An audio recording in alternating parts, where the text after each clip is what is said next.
I almost fell in love with another man. Welcome back to my channel. Oh my God, it's so good to be here again. Thank you so much for staying. Thank you so much for liking and subscribing. Oh my God. Thank you so much for the support. It is massive and I appreciate it. Thank you so much. So let's get right into the video. My name is Franca and it is Love and Marriage with Franca, where we share everything about love, everything about relationship, singles, married, engaged, those in courtship. You are welcome. Let's get right into the video. I almost fell in love with another man. I am married, happily married, and I've been married. This year is going to make it 10 years. I've been married for 10 years this year. So I almost fell in love with another man that was not my husband. I love to share this story with you because I've shared it with my husband, of course, and I never believed that a day will come when something like this will happen to me.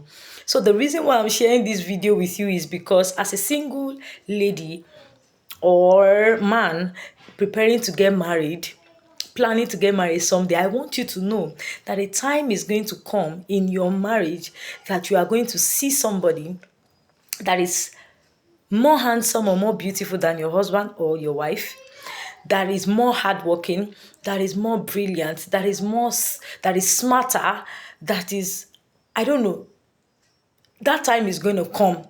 I know that you're so in love and you feel like you are forever going to be in love with your husband or your wife. But believe me, that time is going to come. Let me share my experience with you. It happened that 2 years ago, at a particular month of the year that I cannot even remember, I and my husband had issues. And this issue has lingered for the longest. My husband was not paying enough attention to me. My husband was not giving me enough affection. He was just so cold. I can even say that he was very, very mean. He doesn't call me. If I call him, I'll call him up to 2 or 3 times before he takes my call.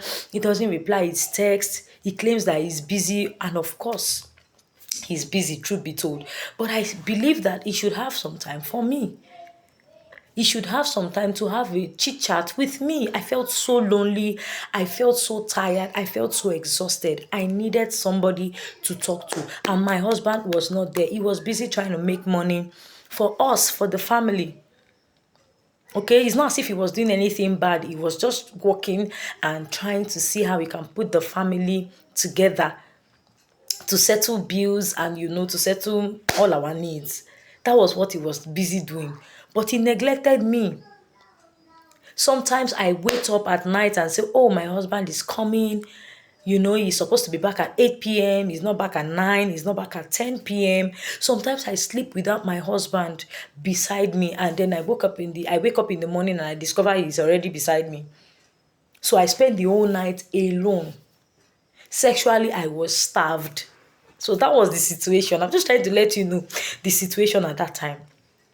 I was sexually starved, emotionally starved. I needed my friend. I needed my best friend. I needed my body, my love. He wasn't there. So it happened that there was this person at the husband of my friend. All right? The husband of my friend.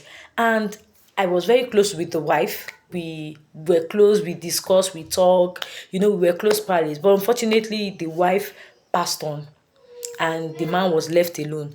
Now, this man, I went to pay him a condolence visit. I said, oh, sorry about the loss of your wife. I'm sorry, and this, that. Accept my condolences. And after that time, I met him again the second time.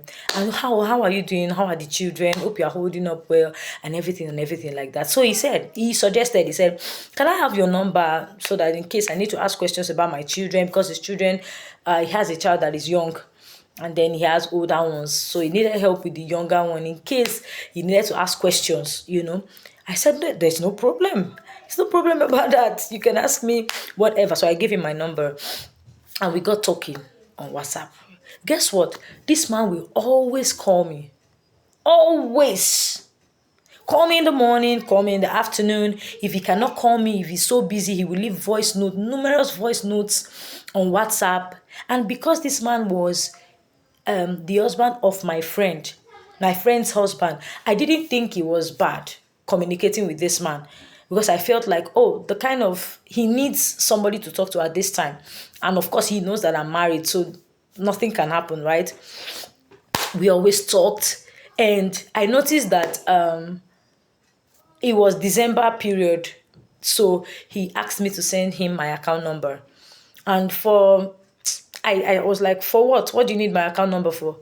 And he just said I should send. He kept insisting I should send my account number. So I sent my account number to him. He sent me money during that December period. And after that December period, he continued to send me money every single week. Whether I request for money or I don't request for money, he will send me money. He will send me money. He will send me money. Oh, I just thought to send you this. I just thought to send you this. And I was wondering, what is going on? And before I knew it, because the door was already open and I was already starved, and the devil knew that that was what I needed. Like, I needed love so much. I needed attention so much. I needed a friend. I needed somebody I could talk to so badly. The devil placed this man on my way. And, he would just speak to me so peacefully. His voice was so calm. And this man is so handsome. Very, very handsome looking man. More handsome than my husband. I'm telling you the truth. I'm trying to be very, very. He was more handsome than my husband. And probably richer than my husband.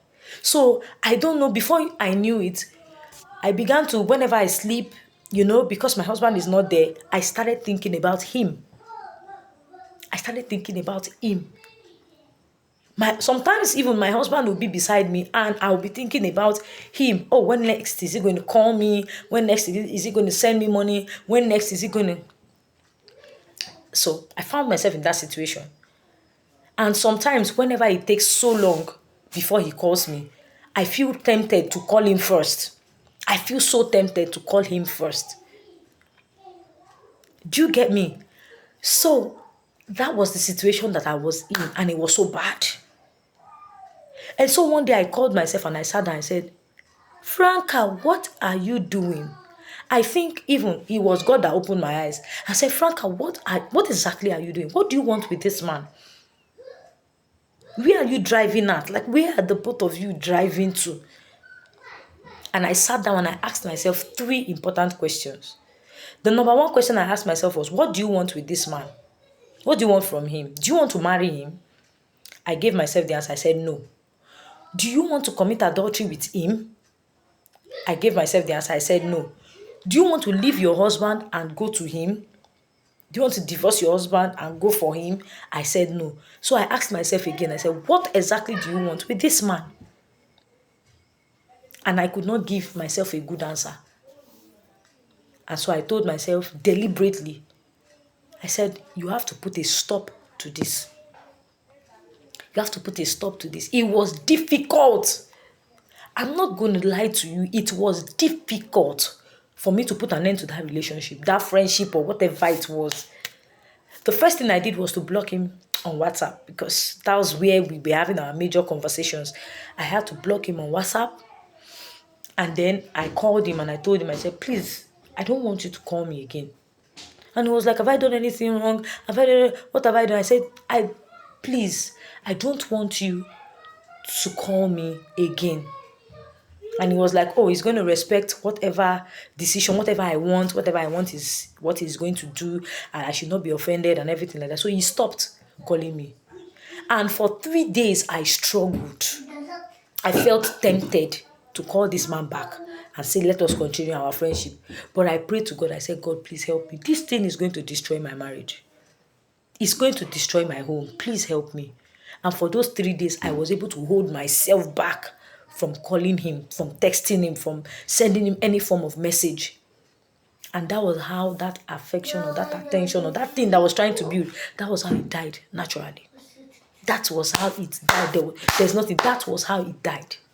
So please, women, we have to be very, very careful. Ladies, you have to be very, very careful. You will meet that man that will be better than your husband, so to speak. Don't be tempted to make the mistake that you will regret for life. Thank you. Follow for more.